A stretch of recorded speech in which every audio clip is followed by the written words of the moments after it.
And now, prepare your ear holes for penetration as we bring you another great podcast from the Poop Culture Extended Universe.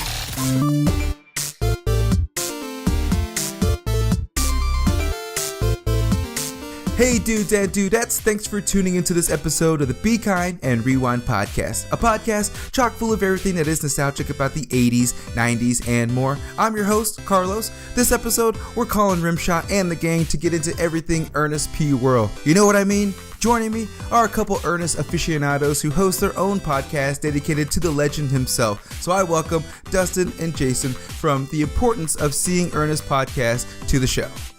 Thank you very much. Jason, did you realize you were an aficionado? No one has ever called me an aficionado about anything in my entire life. Well, there's a first for everything. I'll take it. Thanks, Los. Yeah, man. Thank you guys for coming on again. Like I ran into the podcast not too long ago, started rocking out some episodes. Super intrigued in what you guys are going to get into with Ernest. So tell everybody just a little bit about your podcast and how it came to be. All right. So the genesis of this was on another podcast that I do that I've been doing for a couple of years called Drunken Lullabies.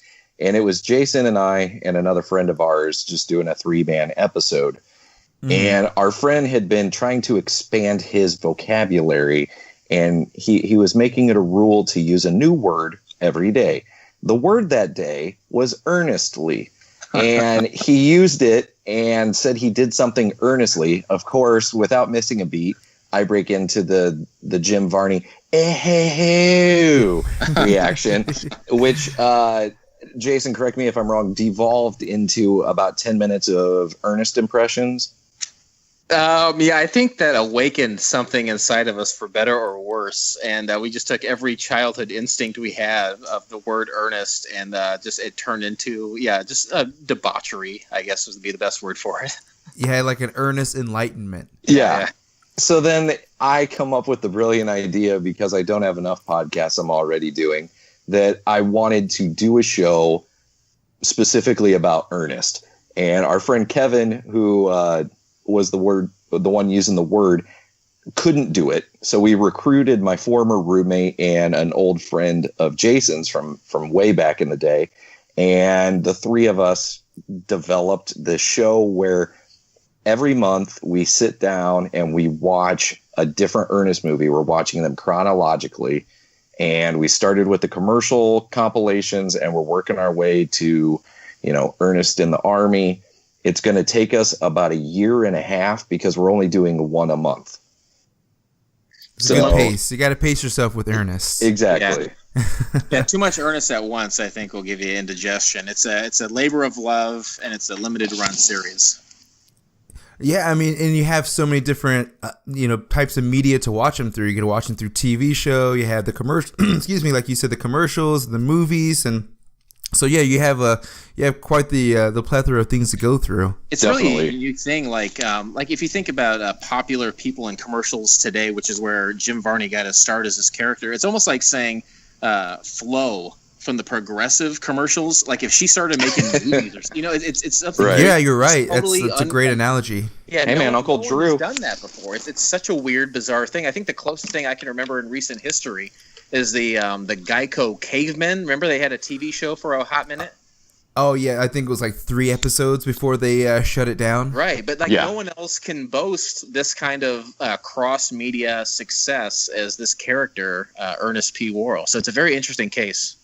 Yeah, and it was just like you guys said, it was just kind of peak time for our childhoods growing up. We had Pee Wee Herman, and we had Ernest. We had like these comedic idols that we can look up to who have like they cater their comedy toward us kids that we loved, and it's still endearing to us as grown-ups. So no, that's awesome. You guys have dedicated yourselves.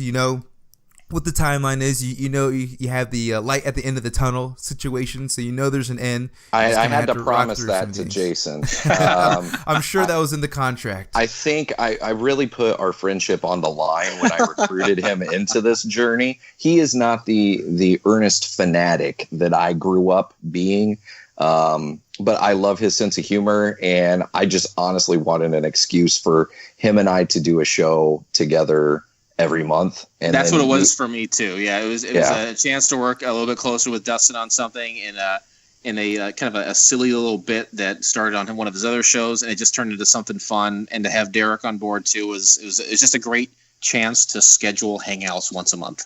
Yeah, because originally, I'm sorry, Los, we didn't even think anybody was going to listen to this outside our circle of friends.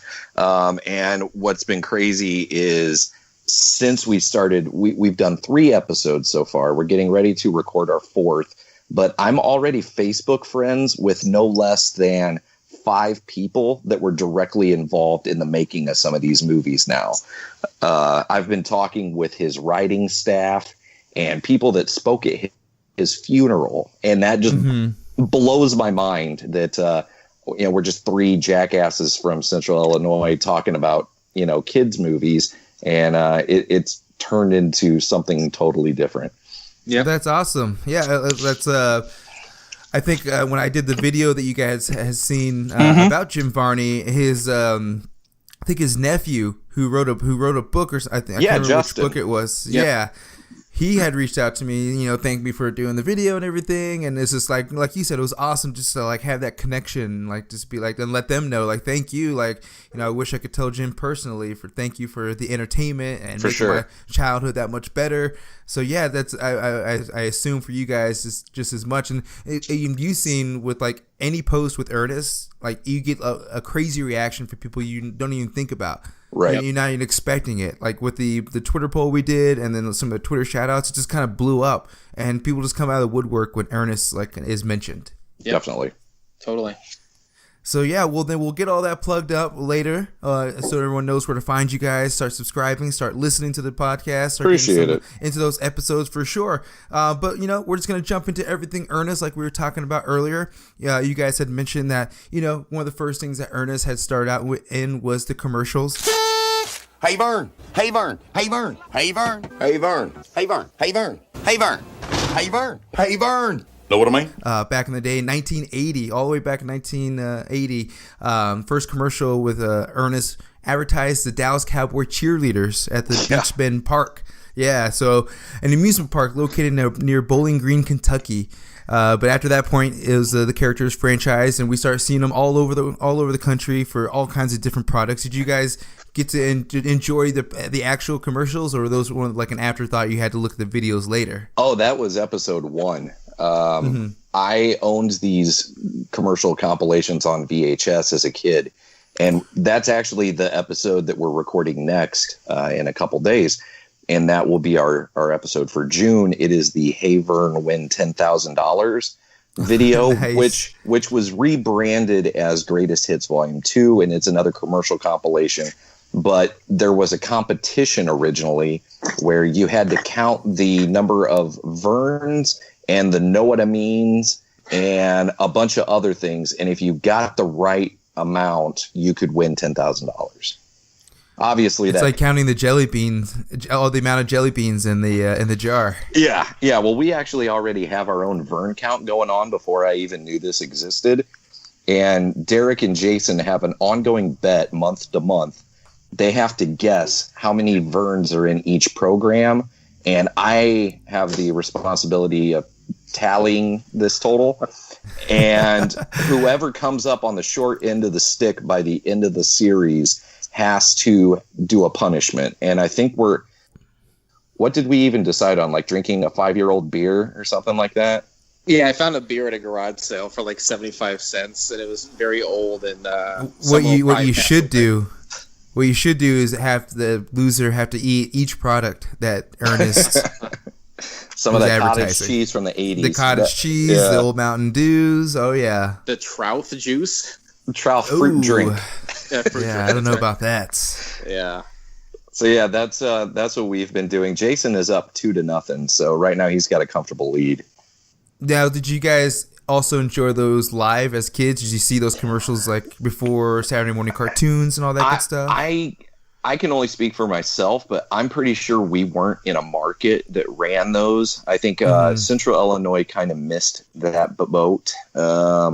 We didn't really get Ernest until the Disney years. Yeah, I grew up in Kansas, and I think the same thing. We're kind of out of that. We definitely got WGN, so thanks Illinois. But Bozo. Yeah, Bozo and the Bulls games. That's all we needed them for.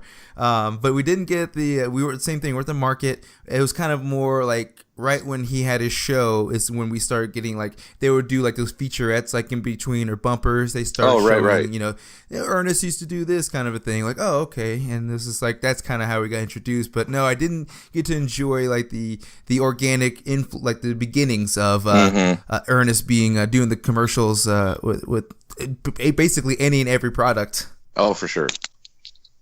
Yeah, I think he did tons of dairy and very restaurant dairy related. But auto lots, like used cars and that sort of thing.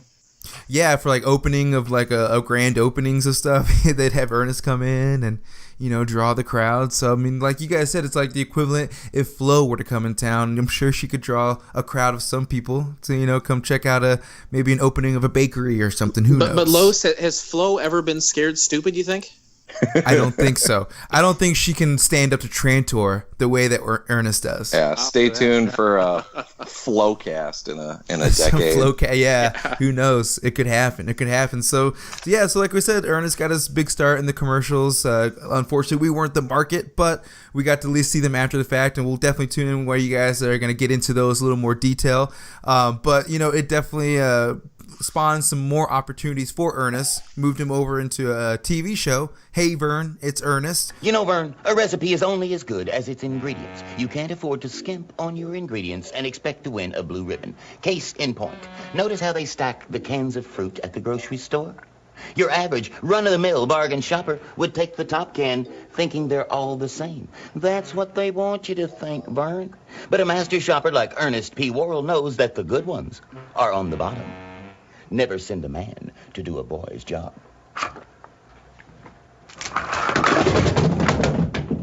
It didn't work at the supermarket either. Know what I mean? It was from, I think it was 1988. And I think it was the same year that the movies were coming out, so it's kind of a mixture of two things happening at the same time. But did you guys watch the show? I know you kind of be watching it for the podcast, but did you watch it previously at all? I may have caught it back in the day. I do not remember. Well, you know what? I take it back. The character that he plays, the aunt.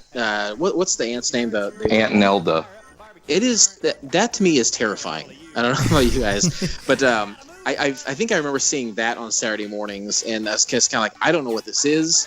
I am scared. I'm gonna see what the Care Bears are up to. So like I don't remember seeing that a lot. I'm interested to. We've already dipped into that a little bit with Dr. Otto and the Gloom Beam. I saw that one.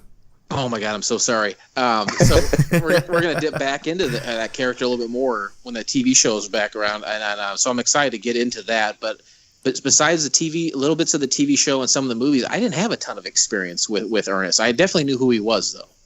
Yeah, I mean, I'm the same way. I was just a few years old, and so this was like this Saturday mornings on CBS. It was just one season, 1988, and it was just like you guys said, sketch kind of a show. Mm-hmm. He's playing all these different characters. Like just to name off a few, he has the haircut lady. He's got Sergeant Glory, the father, the clown, Existo, the magician, Mr. Simon Simmons, Ernest's tongue, Willie the robot. Baby Ernest, yeah, like these are just. I mean, he just has so many characters up his sleeve that, like, why not give him this opportunity? He won a daytime Emmy for that series. Really, just for that one season? Yeah, for the one season. Damn. It was a one Damn. and done, but he did get a daytime Emmy. I watched it religiously every Saturday morning when it was on. I do own the DVD set because, of course, I do. And we'll be tackling that. It'll be a 2-part thing because it's a 2-disc set. So we're going to do an episode on each disc. So that'll actually take us 2 months to get through. You're welcome, Jason. There was nothing else like that for kids programming on a Saturday morning at the time. How could it not win an Emmy, right? It's true. I mean, we were watching mostly cartoons or like Bill Nye, I think, or Beakman's World. I was say Beakman's World is another one that was live action, but everything else is cartoon. Yeah.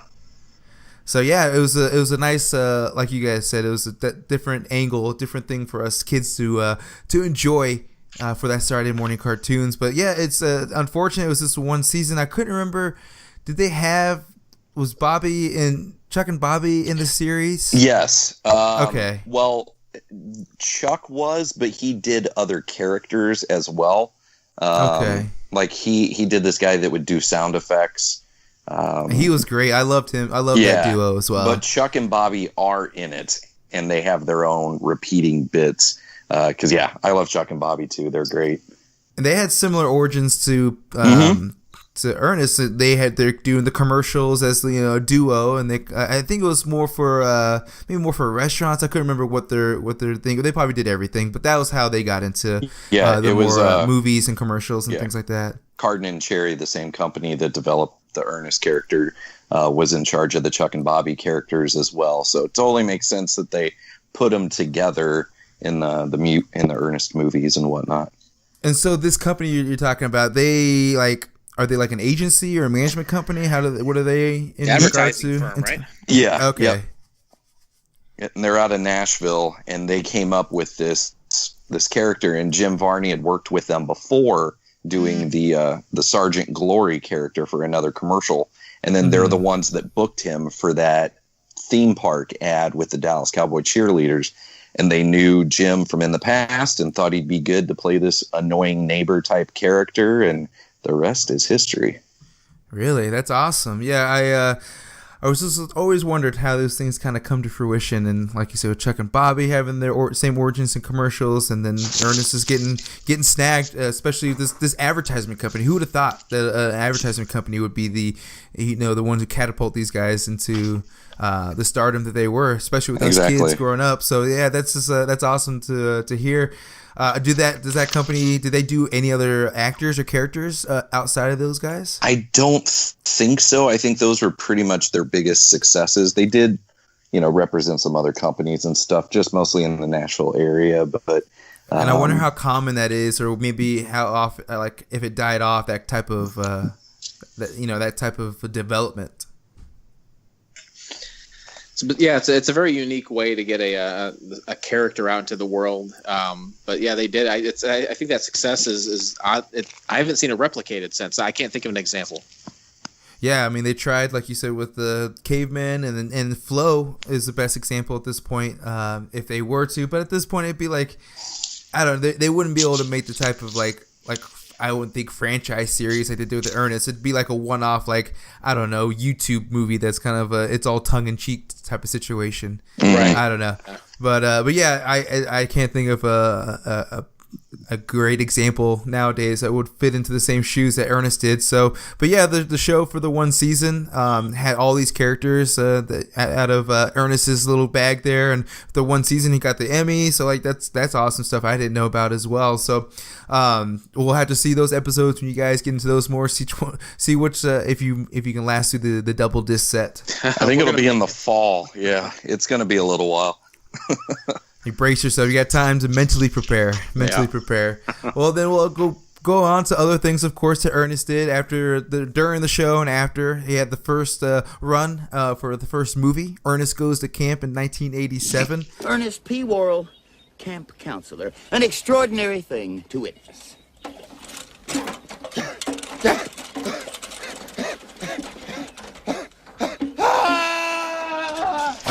Huge hit, $23 million off a $3 million budget, which is that's pretty good for any movie. But in the 80s, that's even more awesome.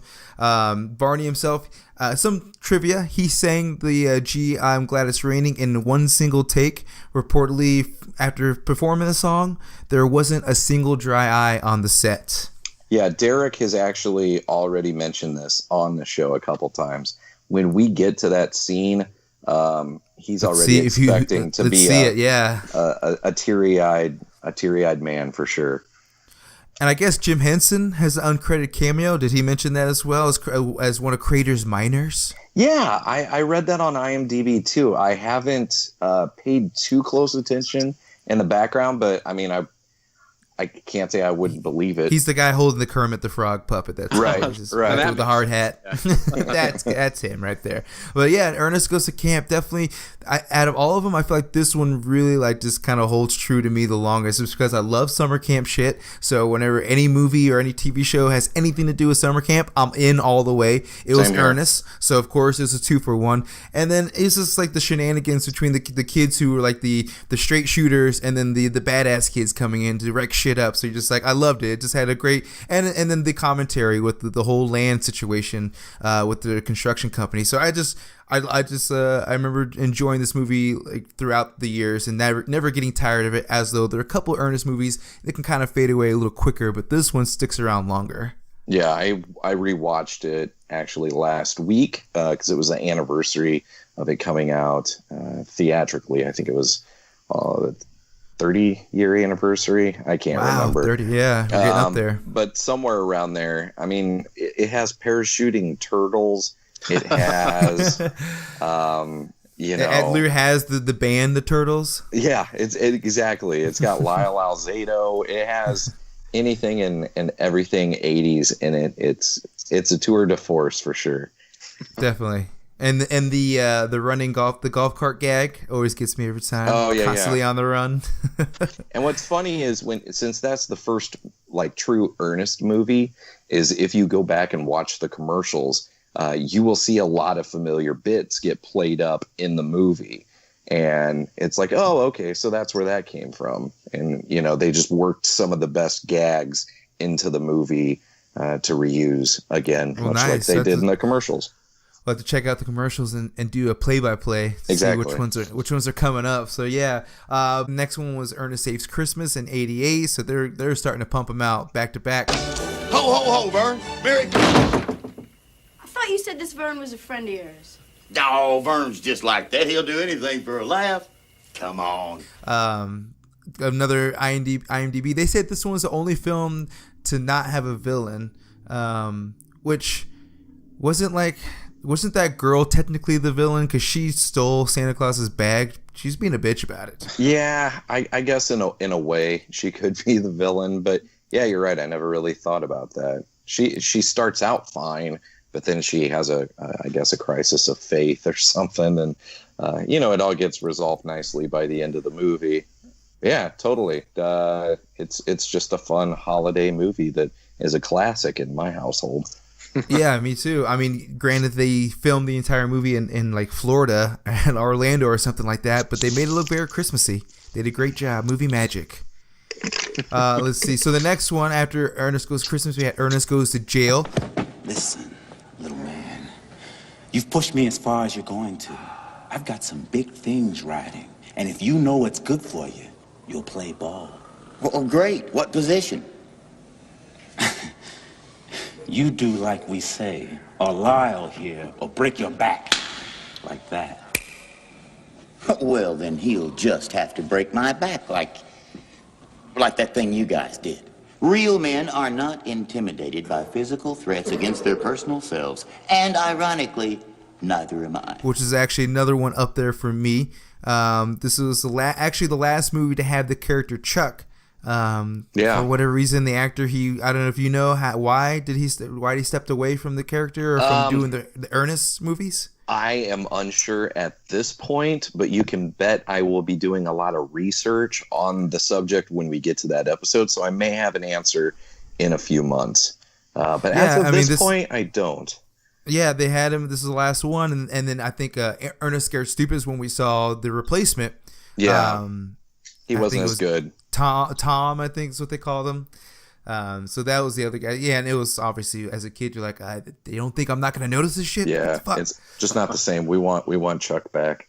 Yeah, no, but Ernest Goes to Jail. It's solid. It's not. I wouldn't say it's the best one at all. I think I liked it because he had the Pee-wee's Playhouse house basically with the car tracks and all the inventions and everywhere. So I think that was more the draw for me than maybe the actual plot going on in jail. Well, he also gets to play two characters. That's true. He gets to play the badass like evil Ernest, which I think he probably appreciated because I mean he was a Shakespearean trained actor.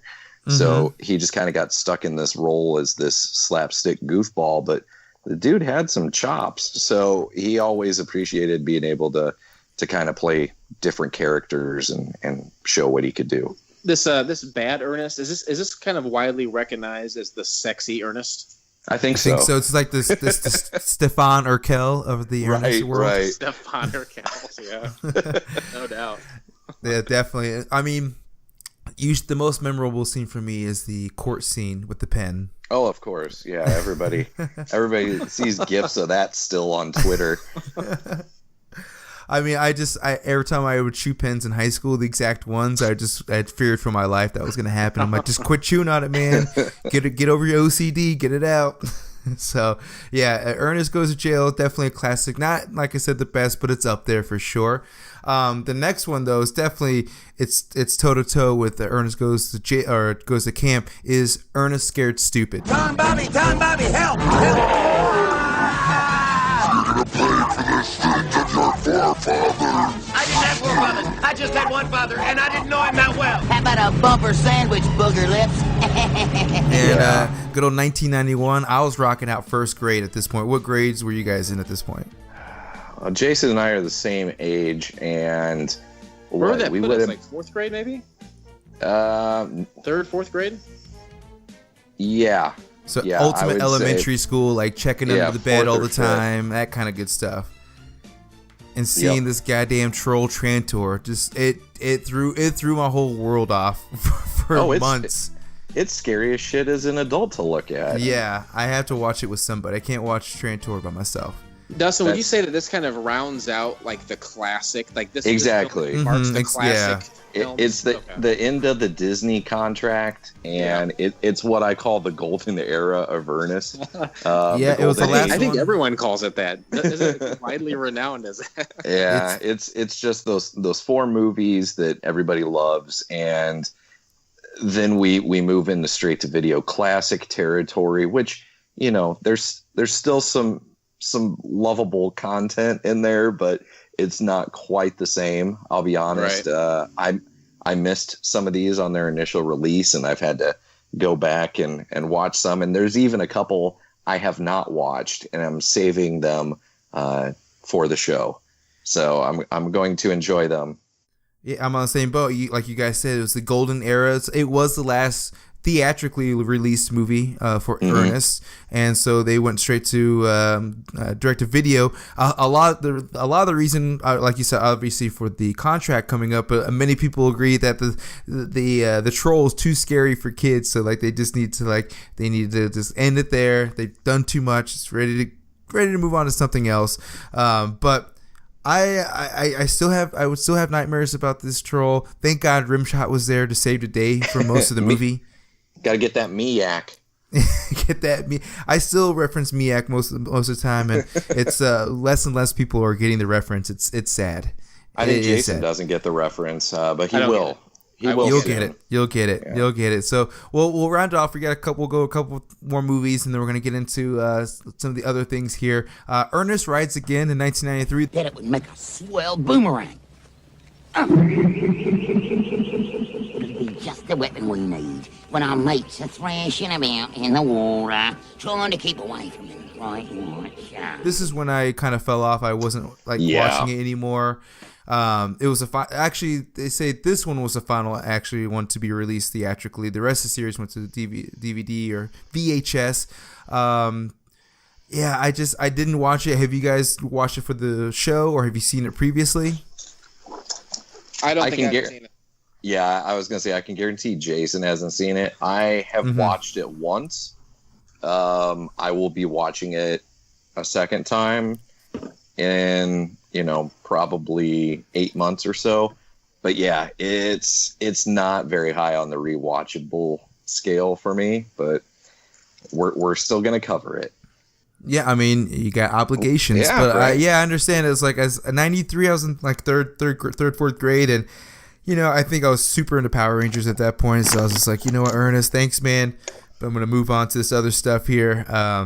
But I definitely would be willing to revisit, because I didn't watch Ernest Rides Again. I seen Slam Dunk Ernest and Ernest Goes to Africa, but not in the Army or goes to school, which 94 goes to school, 95 was Slam Dunk, 97 goes to Africa, and 98 Ernest in the Army. So like, at this point for you guys are like middle school, high school by the time these movies are coming out. Yeah, we were freshmen in 95. So yeah, we weren't exactly the key demographic, I guess. We were kind of moving on to, boobs and stuff like that we were. If only there was in. an Ernest Goes to Boobs.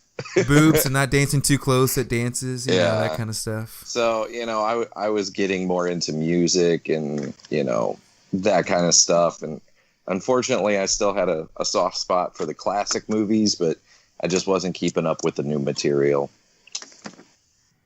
Yeah, and after 98, that's kind of when they stopped producing pretty much anything Ernest. Like, they didn't have a show, there weren't any plans to make any movies. Jim Varney started doing like other projects, more just kind of these more as Jim Varney doing another character, not as Ernest. And so yeah, just 98, I guess, is that the official end date of Ernest, would we say? Yeah, he was doing Toy Story and stuff by that point. And Beverly Hillbillies he had done, and some other roles here and there. But yeah, I think he was ready to be done with that character and wanting to do some other stuff. So I think... Well, he was in his mid to late 40s, damn near 50 by the time. So yeah, I bet he was ready to give that up. Yeah. And he had, like you guys said, he was a Shakespearean actor, trained actor. He had done stand-up comedy. And so like he had other, aspects of his talent to utilize. So I'm sure, he didn't want to just do Ernest for, 30 years, which he pretty much had done at that point, 20 years or so, right. 10, 20 years. So you're just like, man, you just got to, know when to call it. And he did. And they're just like, wants to move on. So 98, like we said, was probably the official end date of the Ernest franchise when it comes to the movies and TV and everything else. But we have the movies to go back to. You guys are going to go back and rock them out. So we'll have to see what your thoughts are on the rewatches on some of those directed videos. I will be a lot more favorable than Jason will be. You got to have the sour with the sweet, right? It's true, man. That's why you're involved. Derek's like the in-between. He has a little more love and, a little more of an earnest apologist, I guess, than Jason is. But, it's a good mix. Yeah, it is. Gotta have yin and yang. And we have alcohol. So, don't forget that. That's pretty much the fourth member of the group. It's true. It could get dangerous. I've been doing that for our movie commentaries, and I go back and listen, and I can tell how gradually I'm getting drunk throughout the whole time. I'm like, oh god, I'm getting a little loose. Yeah, I do that as well. It's fun. Oh yeah, definitely. Well then, like that was the last thing I want to talk about in regards to the movies. But we had done, I put out a Twitter poll and some Twitter shout outs in regards to just the Ernest universe. What I had asked was people like, what's their favorite part of the Ernest universe? His movies, was it the commercials, the TV show? I even threw out the toys and merchandise, which were minimal, but they were out there. Right. But the movies, of course, got the overall 68% of everybody enjoyed the movies the most. Like we talked about, we had our classics, the golden era of Ernest, and then the directed videos that, maybe we'll try to show our kids, or if we're forced to obligation-wise for the show, we'll get into. But yeah, the toys and merchandise were the lowest, and TV show is 6%. And then the commercials come in at second, which I figured the commercials and movies would have a battle there. But now we have some Twitter shout outs for everybody who chimed in as well. So we'll just kind of go through those real quick. We got Flix X-Rayed at Flix X-Rayed. They said Ernest Goes to Jail was their favorite. We got FYFC Studios. They said Ernest Scares Stupid is a staple. We talked about it's a Halloween staple, even if you are watching it by yourself or as a full-grown adult, or if you need to watch it with multiple people. It's a necessity, I think. We have Real Feels Podcast at Real Feels Pod. I love me some Ernest. I tried showing my students his movies. They were not impressed, and I was very disappointed in them. Well, I got to know how old these kids are. Yeah. I would say if they're any younger than... Yeah, even if you showed college kids, they probably wouldn't know who Ernest was at this point. Probably not. No. Yeah, so it's not one, in this it's one household. Of those, no, it's one of those realities. Like I was saying earlier, you make a reference to something that was like in the early '90s, and someone's like, "What did you say? What does that mean?" I'm like, "Oh man, I have to explain this reference now." It's got to that point. Next one, we got the Real Pundits podcast at Brandley Pundit. It says Ernest Goes to Camp was a go-to movie from 5 to 10. Definitely. Jay Segala at Sketchy Breakfast. The song "Gee, I'm Glad It's Raining" from camp still tugs at the heartstrings for me. I know, it's like seeing Ernest sad really gets me. I hate seeing Ernest get turned down or get sad in the movies. It's, nobody likes sad Ernest. No, because Ernest is so optimistic and happy that when he's down, he's hurting. So yeah, I definitely, that song gets me for sure. We got a couple more. We got Chewed Gum Podcast at Chewed Gum Cod. Ernest Goes to Jail is still one of his best films. We talked about it. It's up there. I wouldn't say it's the best, but it's up there. Bishop Man at BishopMan69. I love this Halloween movie, but in the Christmas movie, when the sleigh is about to crash and Ernest stops it and says, air brakes. It kills me every time. Laughing as I write this. LMAO. So thanks, Bishop Man. Outside Long Box at Outside Long Box. Ernest Goes to Jail. Another Ernest Goes to Jail is getting some shout outs for sure. Let's see. James Davis at Graybush777. Saw every one of them growing up. Dude was my first comedic idol. Would you say was Ernest your first one, or were you guys into Pee Wee Herman or anything like anybody like that? I definitely was more into Pee Wee Herman for sure, because you love masturbating in theaters. I always, as a child, it was a porn theater. It was a porn theater. Yeah. I was talking to a friend about that. I'm like, man, they totally misdirected us as kids. Like, they made it seem like he went to like Aladdin and was jerking off in the middle of Aladdin, and then you find out it was a porn theater. That's like, not how you watch it. Yeah, that's not the protocol. So yeah, it's one of those. I definitely had both. I enjoyed Pee Wee Herman and Ernest. I had the Pee Wee's Playhouse stuff that I always played with. But I think what toys did he have? Was it more just the doll that you pulled the ripcord? Yeah, he had the talking little Ernie doll, which was kind of creepy because it looks like it's a ventriloquist doll.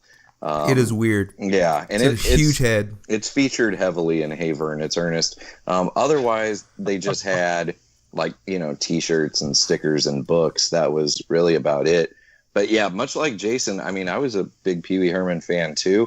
I did watch both shows. They kind of, like you mentioned earlier, Los, they had some similarities. It was like almost like a sketch comedy for kids. So in a way, these kind of helped shape my comedic sensibilities. Those are, my comedy training wheels, I guess. And then, we got older. We stopped watching Ernest. We were watching Saturday Night Live and, that kind of stuff. I started listening to my dad's George Carlin records. And, we're from the home of Richard Pryor and Sam Kinison. So our town has a pretty big comedy history to it. And, yeah, Jason and I are both huge fans of comedy. So, I will attribute Ernest into my early years, shaping my comedic style, but I don't think Jason would. Definitely not to the extent. I always knew he was there and he was a goofy character, but not nearly to the extent that it affected Dustin. But I definitely am enjoying some of it now and can almost appreciate the man more than anything. That's what I'm learning about this. We do a section on the show where it's called Classic Varney. And you see these real moments where he's doing interviews or something, and you get to see the man behind Ernest. And I think that's what I'm taking away, I think, more than anything else during this project is seeing this person behind this character. Yeah, and like you said, you realize that growing up, we just think these people aren't playing a character. That's who they are. Right. Like, that's the person. But then you grow up and realize, oh, they're an actor. They're performing. And then you see them in real life and they're like, wow, like they can really turn it on, turn it off. They're that talented that they had me convinced that I thought that was them the whole time. That was them on and off screen. Yep. And so, yeah, Jim Varney definitely had that talent. Absolutely. Definitely. Well, then last couple we have here is James David. Oh, wait, that was the last one we did. We had Miranda McNeil at Miranda McNeil 2.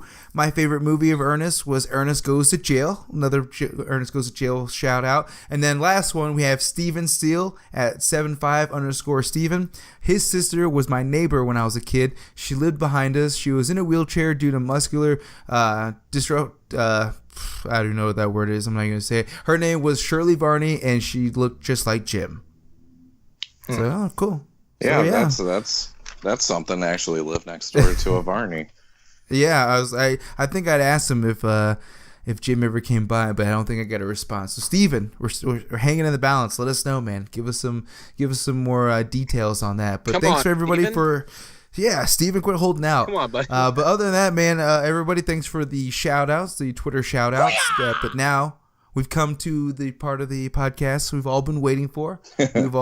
We've kept them a secret from each other, so we're not revealing any spoilers. But now we're to the part where we're gonna pitch our movie ideas for an updated Ernest movie. So we're gonna find out what Ernest would be doing maybe nowadays, or maybe have a period piece. Who knows? But we're going to see what a new Ernest movie will look like or sound like. So my movie pitch, my title is going to be Ernest Goes to a Startup. So Ernest has just started as a janitor for a new startup in Silicon Valley, where he uses his homemade inventions to help get work done more efficiently around the office.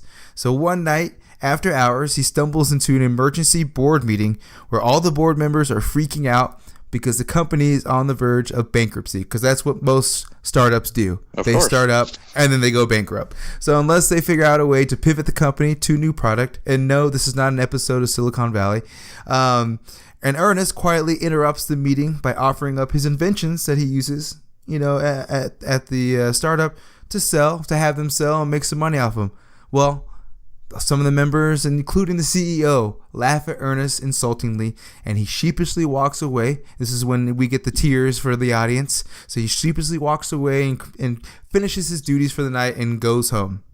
Well, as the board members are leaving, the CEO stumbles into Ernest's inventions and realizes that maybe this guy does have some good ideas that I can use. So he sees it as an opportunity to fire Ernest, to steal the invention ideas and corner the janitorial market.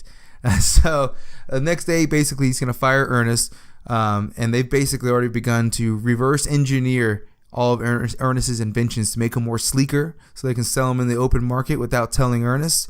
So Ernest is devastated for a few weeks. He's chilling out with Rimshot back at the house, but he starts going out to find a job, but he can't find one, because all these companies are buying his inventions and they're replacing all the janitors all over the world. So now Ernest feels all kinds of angry and guilty for letting his inventions get into the wrong hands and putting others out of work. So now he rushes back into the startup. He's going to confront the CEO for taking his inventions, and he's witnessing all of his inventions being remodeled and made into, a mass market situation. But before he can get to the CEO, he's getting dragged out by security as the CEO is doing that classic waving him goodbye as the doors are closing out. And Ernest is back home again. He's pacing back and forth. He's talking to Rimshot, trying to figure out a plan, how to get his inventions back. When Rimshot, he barks up a great idea. Ernest jumps into his truck and heads over to the only people he knows who can help him in a time of need, Chuck and Bobby. Chuck and Bobby whip up a fresh batch of eggs erroneous to cater. They're going to cater to startup workers for a distraction while Ernest finds the CEO. So after a 90s montage, I'm guessing some B-52s or something like that, they're going to do a 90s montage, and Ernest is going to arrive at the startup, and he's going to introduce himself as the character Aster Clement. You guys remember this guy? He's like the sophisticated lawyer guy character. So he's going to come in as this guy. He's going to call himself the famous lawyer who successfully sued the birds for taking too much airspace. So this is going to be the determining factor. So Chuck and Bobby are causing a huge commotion by barging through security with their hot food, eggs erroneous trays, and they're running through the building and everybody's following them. So at this point, Ernest / Aster sees his window and slips in and tries to get to go find the CEO. But the CEO followed everybody with the eggs erroneous, and he's scarfing down a plate, which is a bad idea. So Aster sneaks up to the CEO, introduces himself, begins to toss out all the legal jargon of relating all the things like intellectual property theft and maximum jail time of 300 lifetimes. Well, the CEO's having a pretty terrible reaction to Chuck and Bobby's eggs erroneous. So while the CEO is unable to keep his composure with the threat of jail time and eggs erroneous make their way back up to the nearest toilet or trash can, the CEO folds. But before he can blow chunks, Aster Clement demands that the CEO resigns from the company and inform the board that the startup company can sell the inventions only to assist janitors and not replace them, with Ernest earning a very favorable percentage of the profits. So the CEO relentlessly agrees, runs to the bathroom, pushing people out of the way, and the board members agree to fire the CEO on the spot and take the deal to save the company and give Ernest the profits so he can retire and invent more awesome things to make the world a better place. And that is Ernest Goes to Startup. Hooray!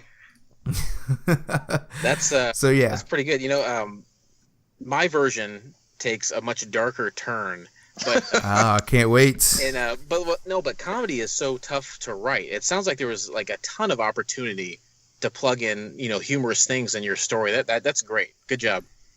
Thank you. It's one of those I had to think about for a little while, you know, try to figure out what Ernest could be doing, what kind of shenanigans, but it's almost like I feel like I did The Force Awakens for Ernest. I kind of took some plot lines from previous movies and rekindled them for this, but I think the startup angle could, like you said, bring up some new comedy. Yeah, a modern take too. No, it's good. So who wants to go next then? Yeah, I'll go. Let me, Dustin, is yours humorous? Yes. Okay, let me be the dark spot in the middle then. There you go. You can be the Empire Strikes Back Thank of you. the. Okay, this. so the working title for mine is Ernest Goes to Hell, and I like it already. I want you to think being John Malkovich. I want you to think Wes Craven's New Nightmare. Okay. Okay. We start off pitch black. The camera pans and you can see we're in outer space. Then you see a crashed NASA spaceship. Out from the smoking rubble comes Jim Varney as the Ernest character. He's in full spaceman regalia. He's got the glass globe around his head. He looks right at the camera and he gives you ew. And then you hear cut. We are on the set of it's wrapping Ernest Goes to Space. Jim takes off the helmet. He's got a team of people around him kind of undressing him. He's visibly tired of the Ernest character, and his contract is up. So he doesn't have to do any more movies as the Ernest character if he doesn't want to. This is a very meta version of the Ernest character. He has no intention of returning to that character, and he's done with that franchise. He's talking with his agent kind of on the set. Him and his agent have a good relationship, and they're chatting. What's the next step for me, Jim Varney, the actor? Months later, the Ernest Goes to Space film is released on demand and straight to DVD. There's no more theatrical releases. We're well past that. Rotten Tomatoes shits all over it. It gets garbage reviews. But Jim is in good spirits because his script has been greenlit for a dramatic independent film that he has written and he will star in, but not as the Ernest character. Again, he talks with his agent. We want to build the fact that him and his agent are buddies and work well together. A few months later, mid-shoot of his independent film, there was a car accident scene that Jim was really pushing for, but it was kind of deemed too dangerous. But he was in charge of the project, so they push it forward. The scene goes awry, and several people are killed. Most of the cast and the crew are on hand, and they witness the event. Jim notices a tan-colored ball cap hanging from the rearview mirror of one of the vehicles involved in the crash. The production of the film is stopped, and then it goes no further. So that stops that project altogether. About a year later, kind of in the middle of all the Toy Story stuff, Disney starts to distance itself from Jim after this accident and the production stop of that film. His work dries up. Jim can't get any TV work, nothing for theater, nothing for commercials. He even approaches his agent, who is his good friend, to do another Ernest movie if someone will have it, but no one wants to work with him. He's kind of got this stink on him. He's kind of blacklisted in Hollywood at this point. His acting career seems to be over. Jim goes to the grocery store, kind of disheveled, unshaven, maybe drinking, maybe the smell of gin on his breath. I don't know. He goes to the store, very disheveled, and he believes that he sees the character of Ernest P. Worrell a few aisles over. He goes to find him, to confront him, to say, "What is this? What am I looking at?" But he cannot find him. He can't find this character. He can't find this person that he believes to be Ernest. So Jim is now at his lowest, and he's kind of gets a new shitty agent. He's kind of in these weird back alley deals. He goes to some of his old coworkers, some of his old friends. He goes to Cardin and Cherry themselves, the advertising agency out of Nashville. He goes to these friends, and he's looking for answers, looking for help. And one by one, these people in his life, these recognizable people from the past, they start dying in different ways. And at each scene, there is a piece of Ernest memorabilia or some sort of product that he hawked, at the time. Some sort of article of clothing, something to tie this to that character. Small things are tying Jim to the murders, but he did not commit them. And the police are kind of closing in. They're kind of saying, this all ties back to this man. Jim continues to see Ernest in crowds. He sees he sees the Ernest character on buses, places that he cannot make contact with, and places off in the distance where by the time he gets there, he's gone. He can't find him. Jim is on a race to find the real killer, all the while keeping his sanity in check. At this point in the film, he suspects that his former agent might be the killer. And in a bizarre confrontation with him, his agent is killed, and Jim presents the police with evidence that he's collected to prove that his former agent is the killer. The public then kind of sees what Jim has done. And he's like, Jim Varney's caught this killer. And Jim kind of goes, he's back on top of the world again. He writes a bestseller novel. He makes a movie from the same story, and much success follows Jim.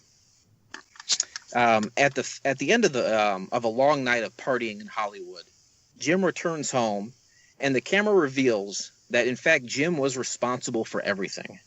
Maybe he's looking through a scrapbook, articles, photos, whatever it is. He puts on the Ernest costume and stands in front of a mirror. The end. Wow. Whoa. Yeah, I thought. I liked that a lot. Wow. No, I would see it. Jim Varney, I would too. Jim Varney is very much a prisoner of his own character, a man who is more than capable to be in dramatic roles. So maybe this is his. He would have ate that up for sure. Mm-hmm. This is his final separation from the Ernest character. Something to say that I'm much more than all these cavalcade of silly characters. This is what I'm capable of. So I don't know. I thought it was kind of a meta way to disembowel that character. Yeah, totally. It's like his Birdman. Absolutely, yeah. That's a good example too. Yeah. So yeah, no, that's awesome. That was a great one for sure. All right, so Jason closed his out at what would be the end of the Ernest saga. What I did was I tried to make a pitch for a movie that would have fallen, let's be honest, in the straight-to-video era, but maybe around like the goes to school slam dunk Ernest era. So I just tried to come up with a movie that I could honestly see at a video store sitting on the racks next to those movies. And it is entitled Ernest at the Speedway. So let's hear it. Our hero, Ernest P. Worrell, works on the pit crew for a NASCAR team, perhaps the Mellow Yellow car, and works as the mechanic who changes the tires. Power Tools is his middle name, after all. So as the film progresses, we realize Ernest has dreams of driving a car himself. We see flashbacks of him in his Fast Ernie helmet, which actually is a callback in some of the ads, and I believe in the background of Ernest Goes to Camp, you actually can see this driving helmet, so it's canon. He's crashing go-karts as a kid. He's doing donuts as a teenager, etc. Eventually, the driver for the team he works for gets in trouble somehow and can't make the race. The team's owner is furious and desperate and frantic and turns to the crew to see if any of them can drive. Ernest sheepishly volunteers and says he used to drive and even has his lucky helmet with him. Los, I want to commend you for using the same word as I did in my pitch. Sheepishly. Yeah, sheepish. Ernest suits up and races. He has trouble, and typical Ernest shenanigans naturally happen, but he does finish in the top 5. The owner is impressed and gives Ernest his own contract for a different car. So then we go on to the next race. He actually wins the next race and the next, and he starts to become a fan favorite and a media sensation. Fast Ernie signs are everywhere. He always attributes his success to his lucky helmet. The driver that he took over for begins to get jealous as the owner starts to show more attention to Ernest instead of him. Ernest gets endorsements, etc. The other driver, in a fit of jealous rage, steals his helmet one day before a race. The day of the race, Ernest can't find his helmet. He freaks out. How can he race without it? What will he do? They give him a different helmet, but he isn't himself. He gets into a crash and he doesn't finish the race. A mental wreck, he goes in for a checkup with the doctor, and the doctor says he's fine, but Ernest refuses to race without the helmet. Enter a quote-unquote fictional and or actual old-school NASCAR driver of the producer's choice that Ernest looked up to when he was a kid. Maybe Richard Petty, who knows? Is he still alive? Maybe. He tells him a story of when he lost a lucky item and still went out and raced and actually won.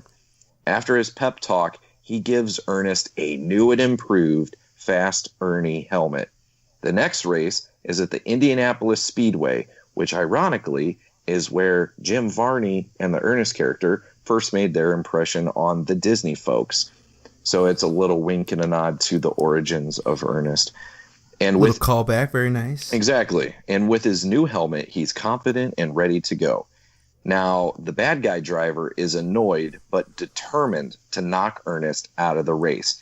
He will not lose to him again. He tries numerous tactics, but Ernest is ready for them all.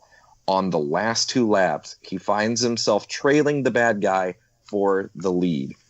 Now, Ernest has a signature move from his old racing days. We've seen it in earlier flashbacks, and now is the perfect time for him to use it. He makes his move on the other driver. They're neck and neck.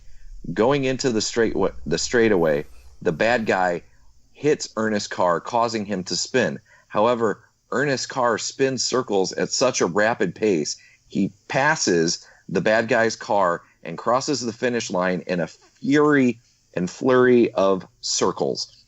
As Ernest's car finally slows down from its rapid spin, he gets out quite dizzily. He staggers around, shaking his head, and is soon swarmed by pit crew and fans. The crowd goes wild. He gets his trophy, and the crowd chants for him as we freeze frame on a close-up victory shot.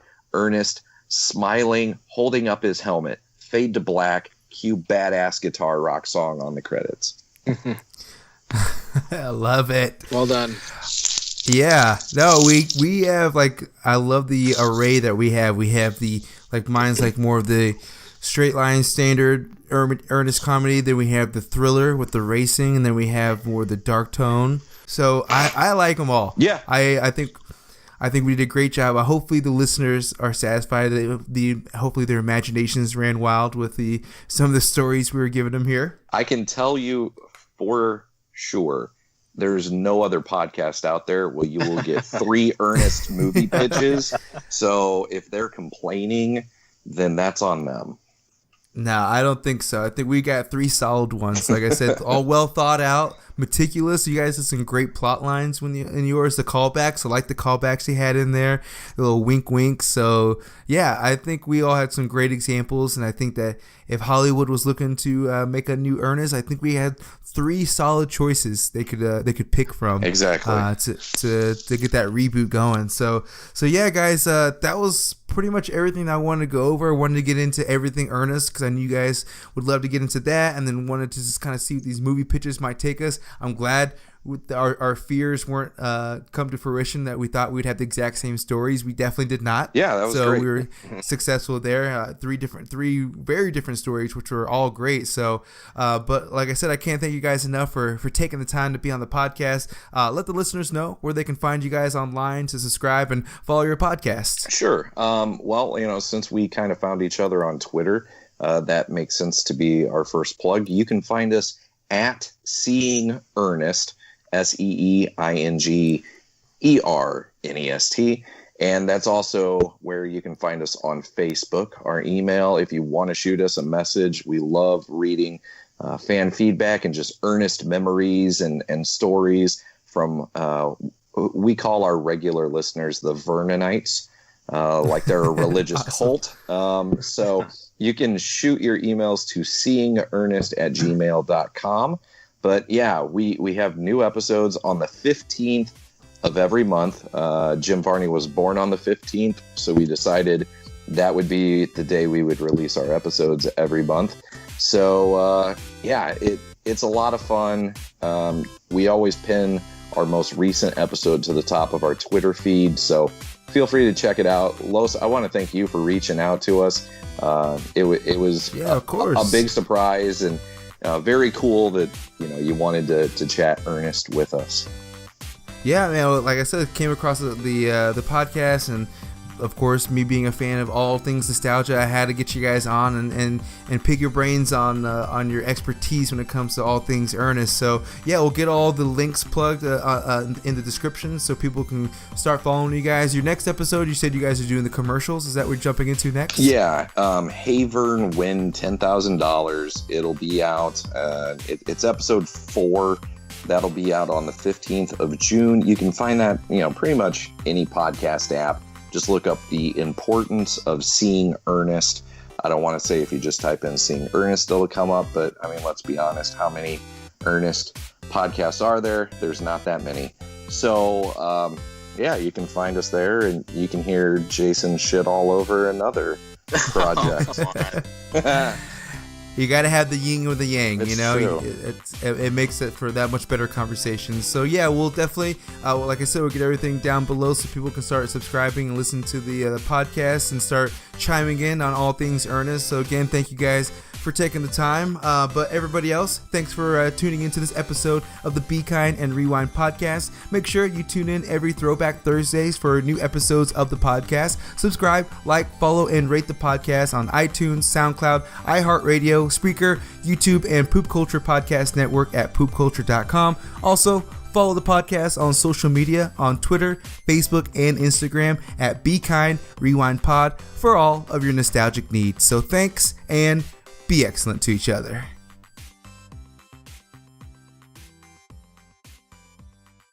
What you just heard was a podcast in the Poop Culture Extended Universe. For more great podcasts, make your way to www.poopculture.com.